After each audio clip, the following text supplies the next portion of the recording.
In 1999, students Eric Harris and Dylan Klebold would embark on a massacre that would make history. People were getting shot all around me. And the name of one Colorado high school synonymous with tragedy. Children were running from the school at breakneck speeds, and I knew that the world had changed. As the clock ticked, That guy is in a black trench coat. Carrying the shotgun. the body count rose, They would pop underneath a table, they would say something like peekaboo, and they would shoot someone. and with it the question, why had these two young men waged war on their classmates and teachers? A bullet entered the side of my backpack, spun around and actually shot me in the back. And committed the world's most notorious killing spree. What caused them to have so much hatred they were willing to walk in and kill as many people as possible?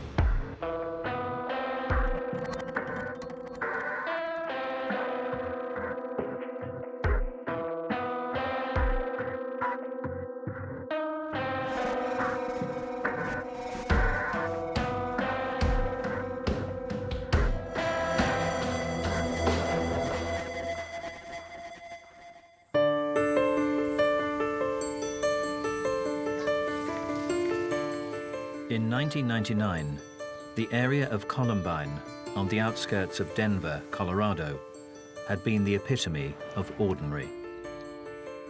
It's a suburban area. It's pretty quiet, not a lot of crime.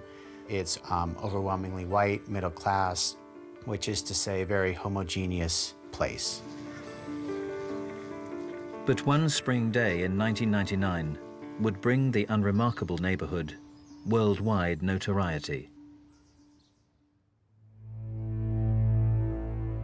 You know, April 20th of '99 was a typical day. I was eager to get my grades bumped up because I was 15 at the time, so getting a driver's permit was definitely on the horizon. The morning definitely was just a regular day. Starting my shift, I was an emergency response specialist. I just took regular phone calls to the sheriff's office, as well as the 911 phone calls. Normal day, we had ran a couple, basic calls, medical calls. It was just like any other day. I went off to work. I was leaving that day for a conference in another part of our state. Tom's 15-year-old son made his way to Columbine High School. Daniel was a very shy kid.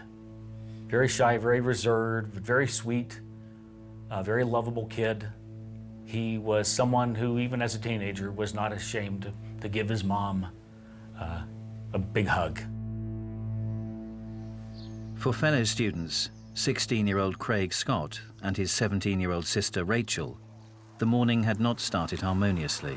My sister was in the car. She was honking her horn because I was making us late. And I had to have my hair just perfect. And we got into the car together, and she was kind of getting on to me about being late. And we got into an argument. This is the road that Rachel and I were on together to go to school. And Rachel would pull into here to drop me off. She was just asking me not to make us late all the time, and so we were kind of back and forth in an argument, and we pulled up to the school, and I got out of the car, and I turned and I looked at her, and I slammed the car door shut. And I walked in the school. I had no idea that'd be the last time that I'd see Rachel alive.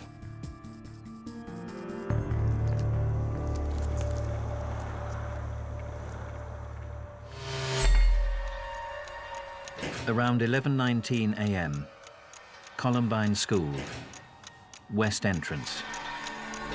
Sean Graves and his friend's world was about to change forever. For lunch, there was 3 of us that day that chose not to eat. Dan Robaugh, Lance Kirkland, and myself. We stepped out the side door like we typically would. We'd usually grab a soda at the vending machines right there, and we'd just jet up and take the path off. Only that morning, things were a little different.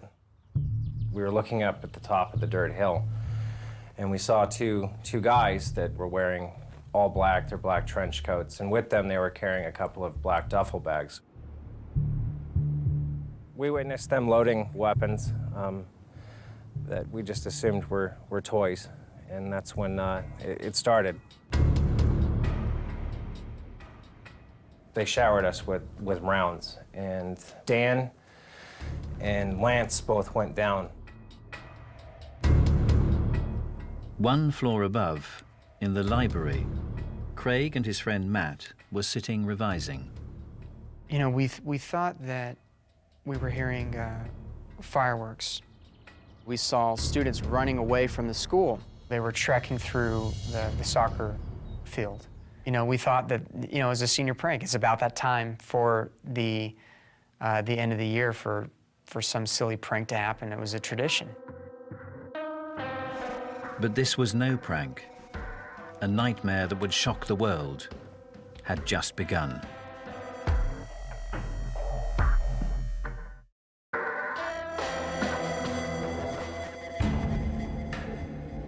At approximately 11:19 a.m. on the 20th of April 1999, a deadly killing spree had begun at Columbine High School in Colorado. Outside the school cafeteria, 15-year-old student Sean Graves and his friends Dan and Lance were being fired on by two teenagers dressed in black trench coats.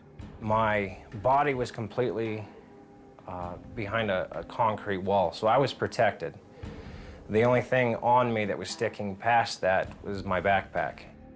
A bullet entered the side of my backpack, spun around and actually shot me in the back and shot out my right hip. And at that moment, I lost my legs completely. I was paralyzed from the waist down immediately.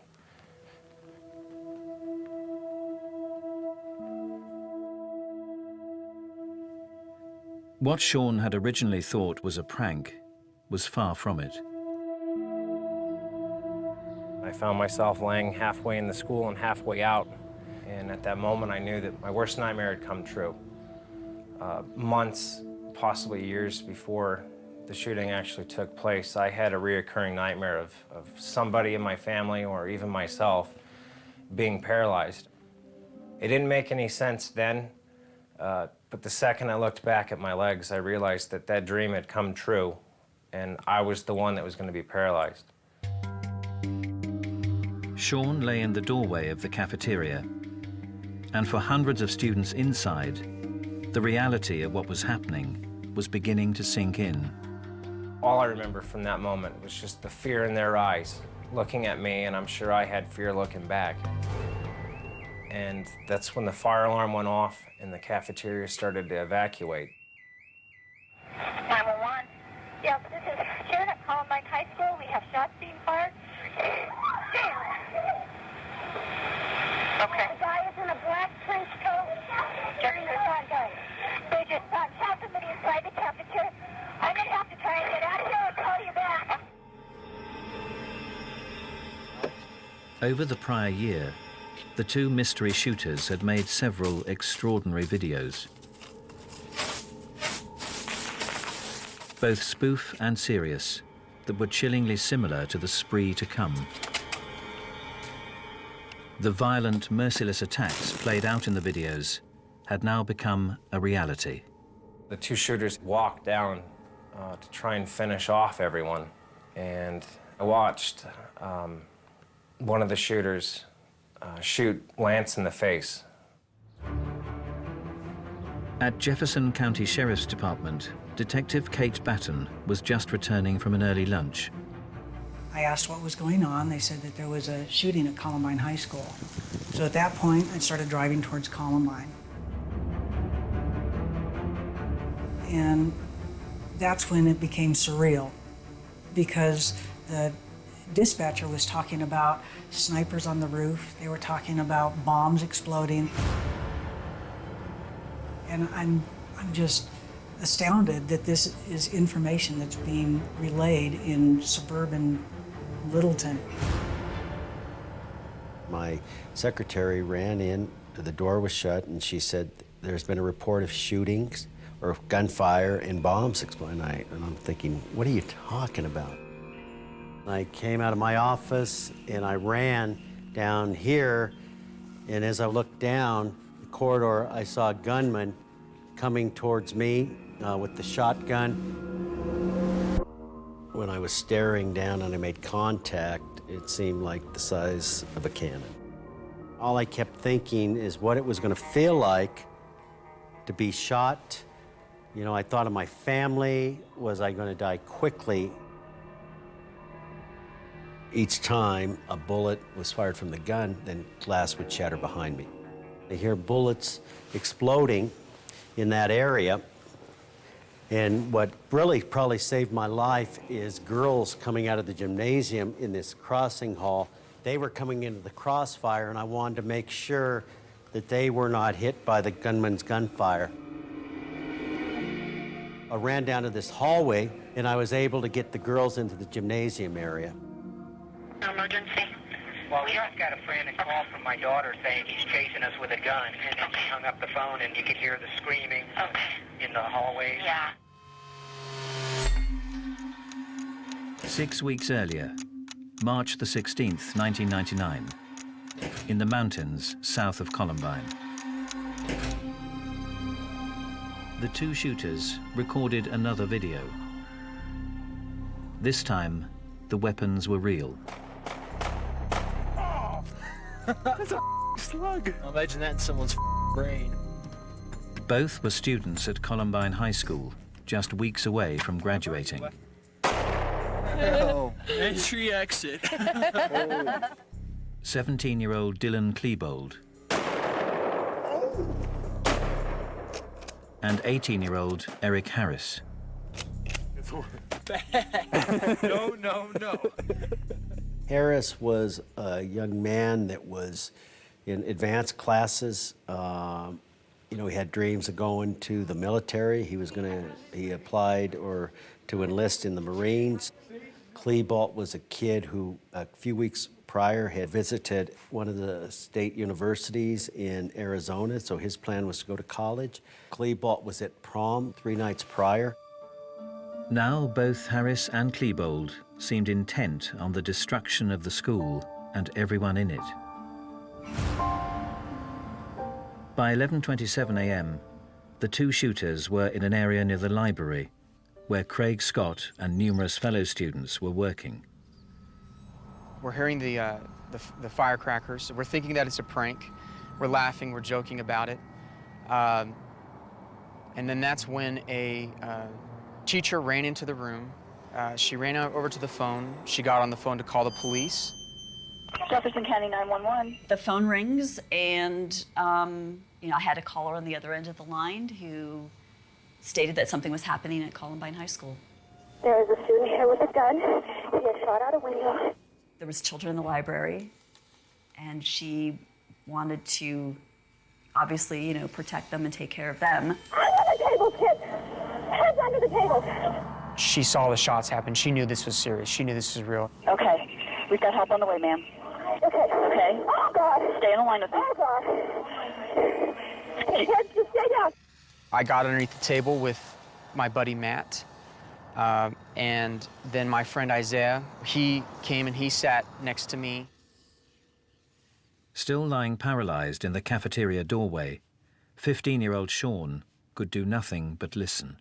I can hear explosions going off upstairs, and I can hear people screaming, and I can hear gunshots just echoing throughout the school, and there's just chaos everywhere. I've got every student in this library on the floor. You better stay on the floor. We have paramedics, we have fire, and we have police en route. We were just sitting down to lunch, and the tones went off for a reported possible drive-by shooting near Columbine High School. My partner and I jumped into the medic unit and started heading towards Columbine. As we pulled up, several students running by, and one young gal had a bullet hole in her, I believe, right calf. We treated her. After several minutes shooting and throwing homemade bombs in the corridor outside, Harris and Klebold now approached the library entrance, where the teacher was under the desk, on the line to 911 dispatch. I remember trying to get her to close the doors and lock them to keep everyone in. Is there any way you can block the door so no one can get in? I do not. She's right outside that door. I'm afraid to go to the door. It's okay. It was trying to keep her calm so that I could, you know, figure out what was going on.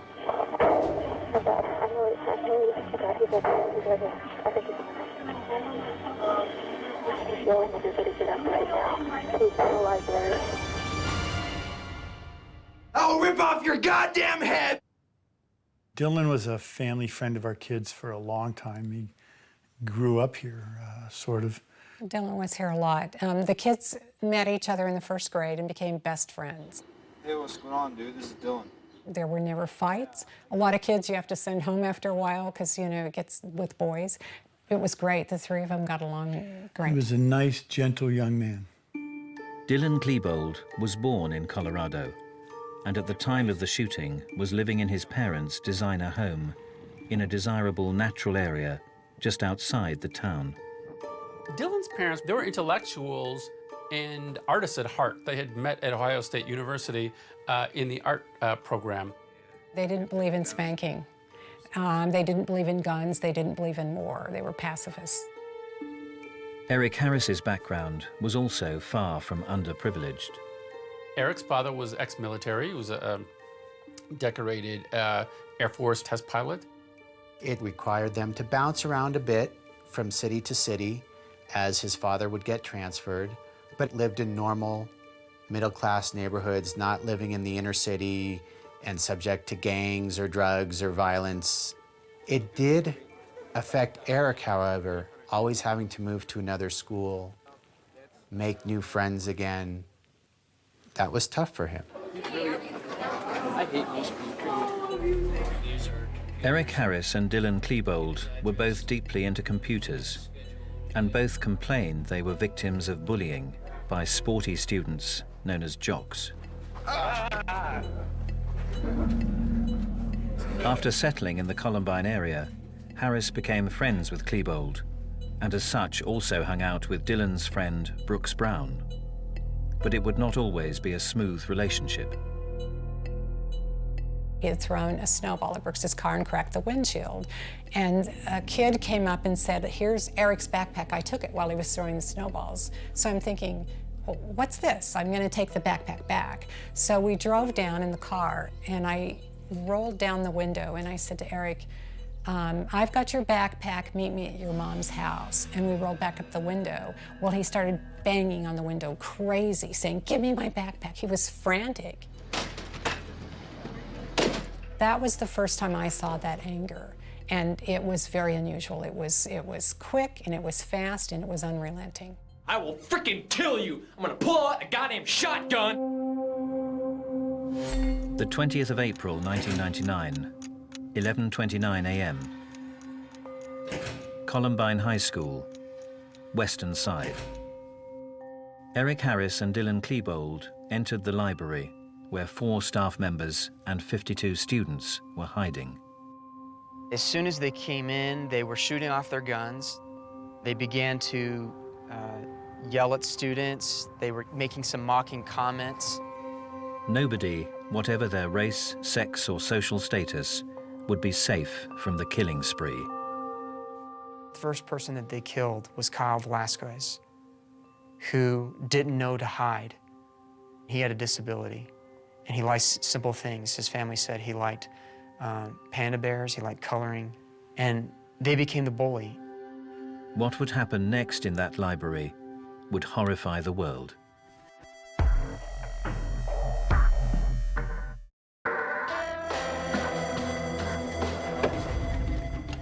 Throughout 1998 and early 99, Columbine High School students, Eric Harris and Dylan Klebold, had made a number of home videos themed around violence. On April the 20th, just weeks before they were both due to graduate, fantasy became reality. At 11:29 a.m., they entered the library.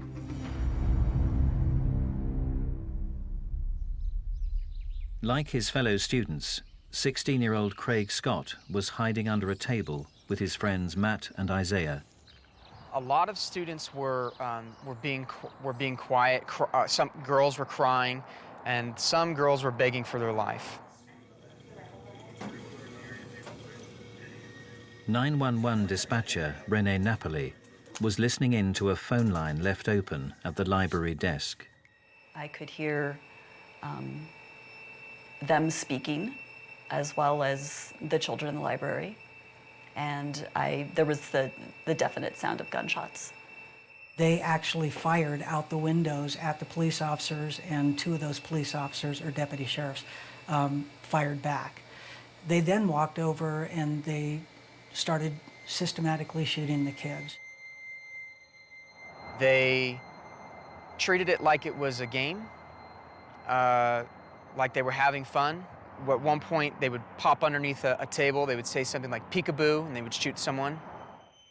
I think that they were enjoying themselves through a good portion of the shooting. There was a lot of hooting and hollering and false bravado between the 2 of them.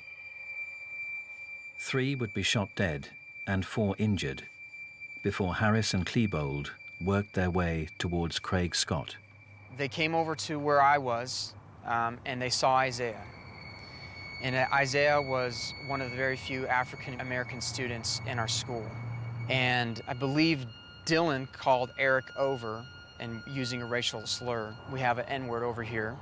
At one point, he was kind of backing up underneath the table. And then at one point, he was being pulled out. And this is something that came up in my memory later. I remember Isaiah said, "I want to see my mom." They shot Isaiah, and then they turned their gun towards Matt, and they shot Matt. I had decided to pretend to be dead and not draw any attention to myself. And so I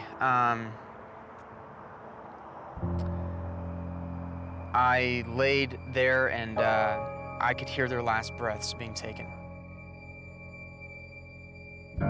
5 more students would lose their lives, leaving 10 dead and 12 injured in the deadly library spree, before Harris and Klebold left the room at 11:36 a.m. and began wreaking further havoc around the school.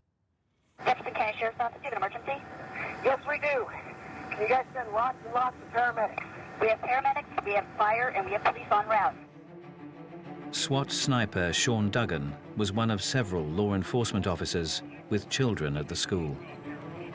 I got a page and it said, all SWAT respond to a critical incident. So I have all my gear and I'm trying to call my daughter, and she's not answering her page, and she was a senior in the school that day.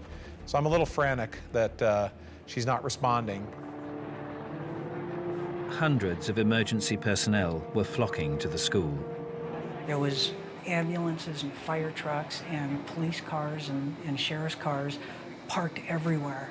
And children were running from the school at breakneck speeds as fast as they could. I was running for my life. And when I got behind the police car, I couldn't help but be thinking about Matt and Isaiah, because there was still a little bit of breathing.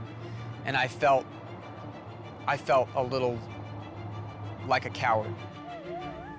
Oh my God! I was under a table and people were getting shot all around me. It was overwhelming to see the emotion on these kids' faces, and I knew that the world had changed. And there's so many people. Oh my God.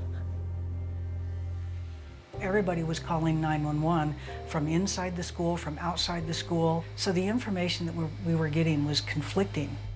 As a sniper, you ask what your rules of engagement are. Is this a deadly force situation? And I was told if any high school age kids come out in black trench coats with weapons, they were to be shot.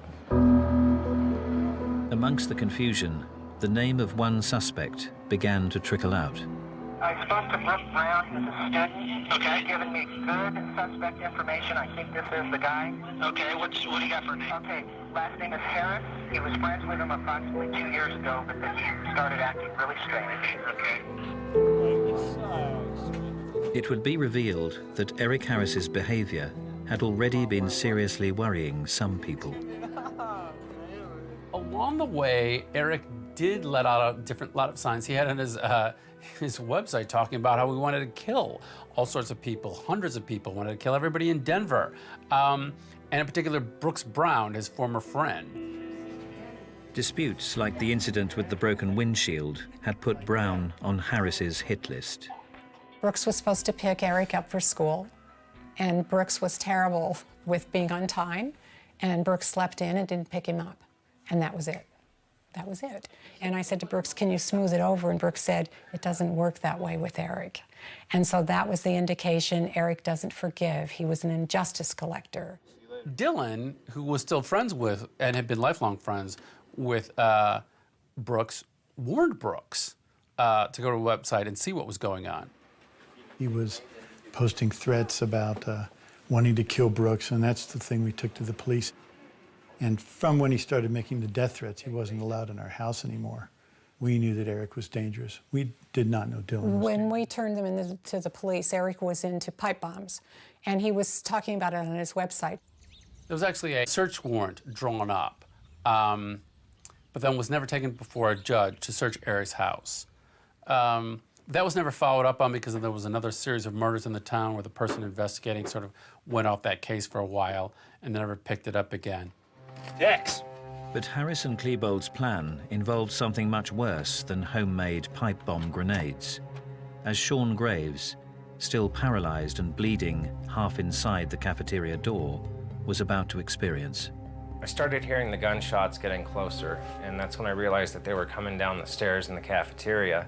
They just kept getting closer and closer and closer, and I started hearing explosions. But every time there was a shot and then one of those larger booms went off, I flinched. Harris and Klebold's killing spree had not just been planned as a shooting. Before they had opened fire that morning, they had placed 2 large explosive devices in the canteen.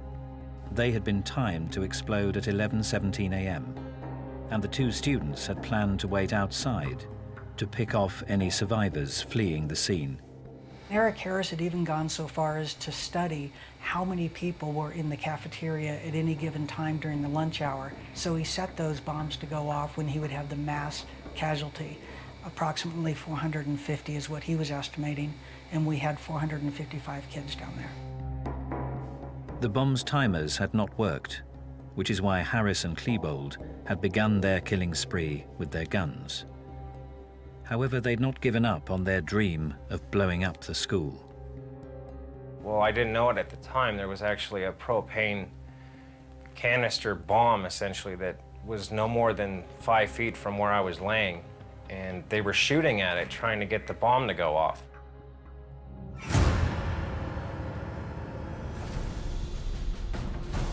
Their new attempts to detonate the bombs only succeeded in a relatively small partial explosion and fire.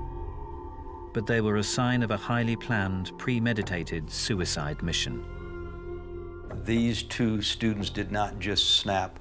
In this case, it was clear they began talking about doing something like this just about a little over a year before. Eric Harris's first entry in his journal, in his notebook, is April 10th, 1998. The first words I read, I think, kind of set the tone, and it was, I hate the effing world. You know, he's not talking about hating jocks. He's not talking about, you know, any kind of particular group. Later, he makes fun of just about everybody. People who drive too slow in the fast lane, people who say across instead of across, or, you know, mispronounce words, you know. Any trivial thing, you know, there's nothing too trivial for Eric to have contempt for you. Dylan also had a lot of writings and notes that he left. His centered around his emotions, his feelings, He clearly stated he was depressed. He clearly stated that his life was a mess. Dylan's journal went on for 2 years, and the very first page, he talks about killing himself. He had a miserable perception of himself, and often at complete odds with reality. He was, in my mind, a classic adolescent depressive, or going through an adolescent depressive episode. When confronted with some of his inappropriate behavior, he would get extremely angry, whereas when people confronted Eric with some of his earlier misbehaviors, he would respond in a classic psychopathic way. He would tell you what you wanted to hear, promise never to do it again, and would be looking you in the eyes and deliberately telling you what he thought you wanted to hear. Harris had a personality disorder that made him lacking in empathy for the suffering of victims, made him very manipulative and crafty. You know, he had an uncanny ability to present himself any way he wanted, so he looked like a good guy to many people. But actually, he didn't have a conscience, or what Sigmund Freud called a superego. Brooks Brown's mother experienced Eric's excuses when his father sent him around to apologize for damaging her son's windscreen. He looked at me and he said, "Mrs. Brown, I'm sorry, I didn't mean any harm." And I said, "Look, Eric, you can pull the wool over everyone's eyes, but you're not going to do it over mine. You come by this house, you threaten my kid, you do damage, I'm going to call the police. So you stay away from our house and stay away from me." And he said, "Are you calling me a liar?" And I said, "Yes, I am. And don't come around the house again." And he got bright red. I mean, he was so angry at me, and he left the house. Together, Eric Harris and Dylan Klebold had become a deadly partnership. And the two killers were now wreaking havoc not only inside the school, but outside too, as parents feared for the fate of their children. About the time I got to my sniper position, my phone rang, and it was my daughter. And I said, "Are you okay?" She says, "Yeah, I'm home." And I said, "Okay, I have to go. I love you." And we hung up. Many parents, including Daniel Mauser's father, learned of the unfolding events through the media. There on the television was news coverage. It looked terrible. But I said to myself, well, if there's something going wrong at the school, certainly my son wouldn't be involved. He was not somebody who'd be in trouble or being targeted by somebody. When I got home, my wife had a very concerned look on her face. Why wasn't he calling us? So I agreed to go to another school where a number of the students were being taken in school buses after they escaped. And as I was driving, I was listening to the news coverage. And at one point, I heard them mention that they were taking some students to the hospital. And one of the ones they mentioned was a 15-year-old boy who was shot. So of course, the first thing I thought was, 15 years old, that's how old Daniel is. What if that's Daniel? Could that be my son? At the nearby elementary school, many parents would be reunited with their traumatized kids.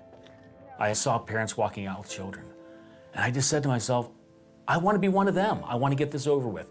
I want to be one of those people. By 12:02 p.m., Columbine High School cafeteria exit, student Sean Graves, bleeding profusely, had passed out. Meanwhile, 2 medic units approached his location. I drove around the south side as we're pulling into the parking lot through all the cars, see several students hiding behind cars, several deputies with their weapons trained on the building. I couldn't figure out what woke me up, but when I did snap back to it, there was some commotion behind me, and as I overlooked my shoulder, there was an ambulance sitting right behind me. I saw 2 paramedics. One jumped out of the driver's seat and the other from the back of the ambulance, and they grabbed me, picked me up by my shirt and my belt, and they were dragging me out. And I remember just looking down to see my arms and my legs dangling. And that's when the shooters realized that somebody was down there helping us.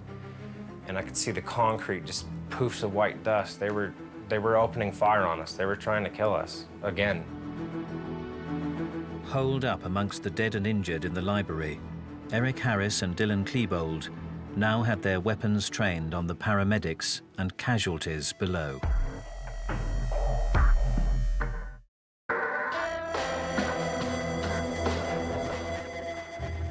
By 12:02 p.m. on the 20th of April 1999, Eric Harris and Dylan Klebold had been running amok in Columbine High School for more than 40 minutes, leaving a trail of dead and injured in their wake. Then, as fire department paramedics moved in to assist casualties, like Sean Graves and his friends, Harris and Klebold began firing on the kids and rescuers. I found Medic 13's crew were struggling to get Sean Graves loaded up into the medic unit. So I came up in the middle of him, and one had the head, the other had the feet, and we stepped into the ambulance. They threw me in first.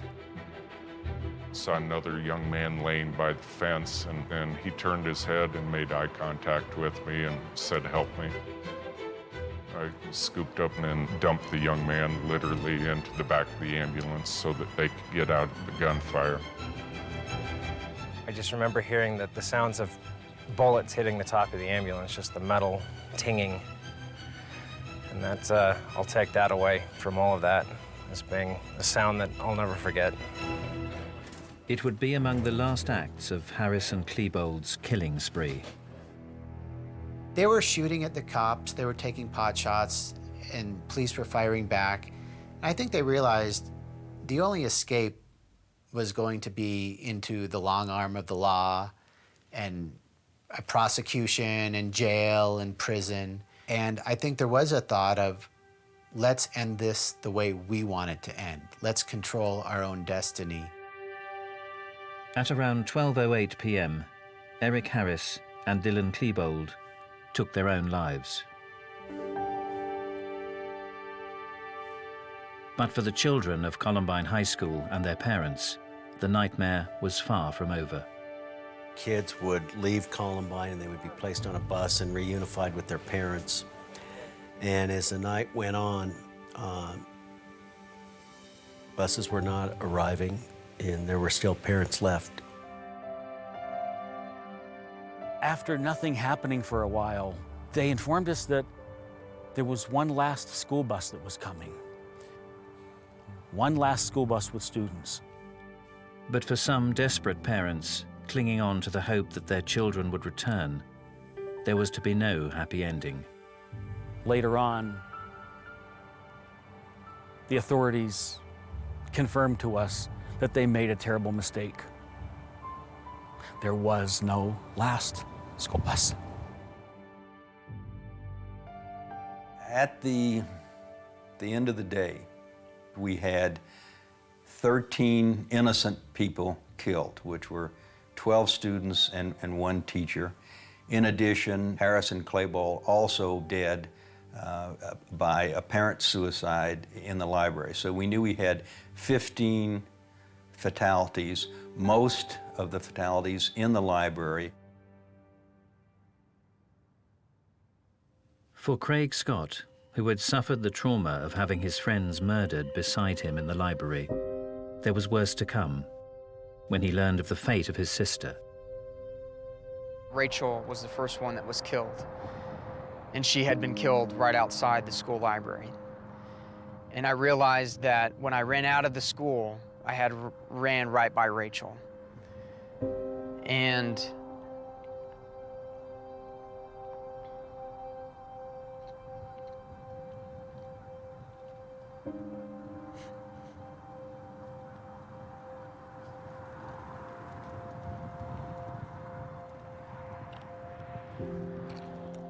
my son was one of the last that was shot. He was next to last who was shot.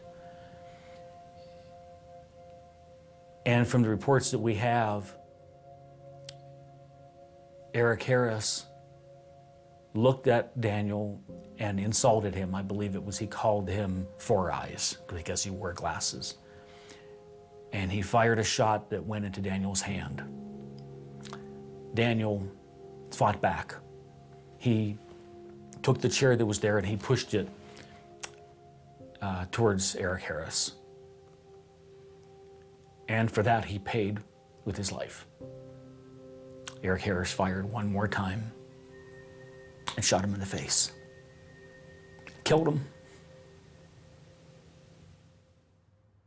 So what caused these two students, both just weeks away from graduating, to have such disdain for human life? These two kids did not come out of their mother's womb hating. What happened from the time they were born to the time that they carried out this horrific act? One thing that is erroneous is to talk about why they did this, implying that it was for the same reasons. They were two basically different guys. In my colloquialisms, I would say Eric Harris was filled with anger, with rage. He wanted to hurt other people and didn't care if he died. Dylan, on the other hand, I believe was hurting inside and at various times wanted to die because he felt so bad he just saw no reason to keep on living. People who study these call them dyads, and there's a long history of Bonnie and Clyde, Leopold and Loeb. And very often, most often, you have a stronger person and a weaker person. In this case, Dylan had incredibly low self-esteem, needed somebody to validate him, make him feel good about himself. Some consider bullying at the school to be the primary factor.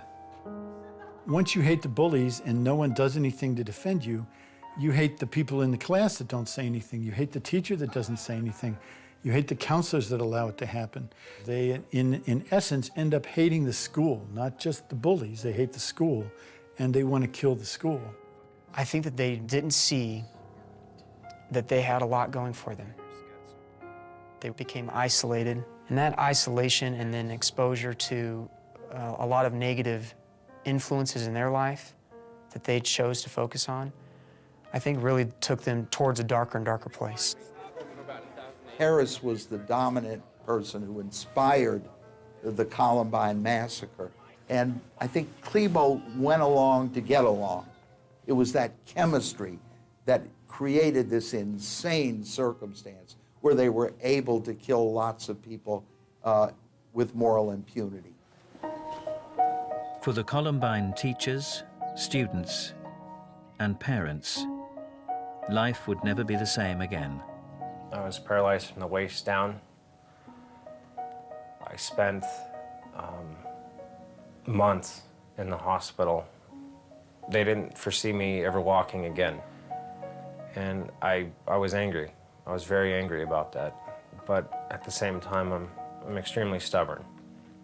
So I didn't let that be the end of it. I made a goal for myself to walk across the stage at graduation.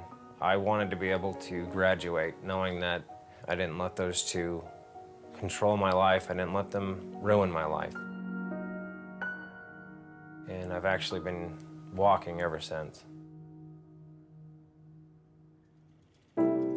For 911 dispatcher Rene Napoli, who listened as 10 children were murdered in the library, the enormity of what she'd heard soon hit home. My first day off, I went to pick up my children from high school, and I had a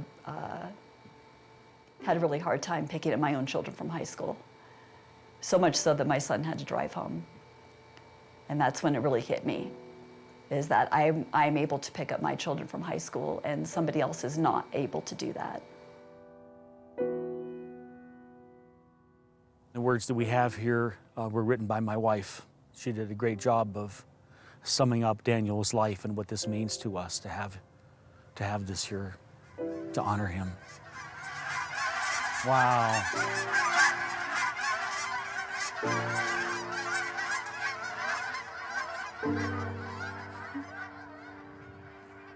It's like they did it for Daniel.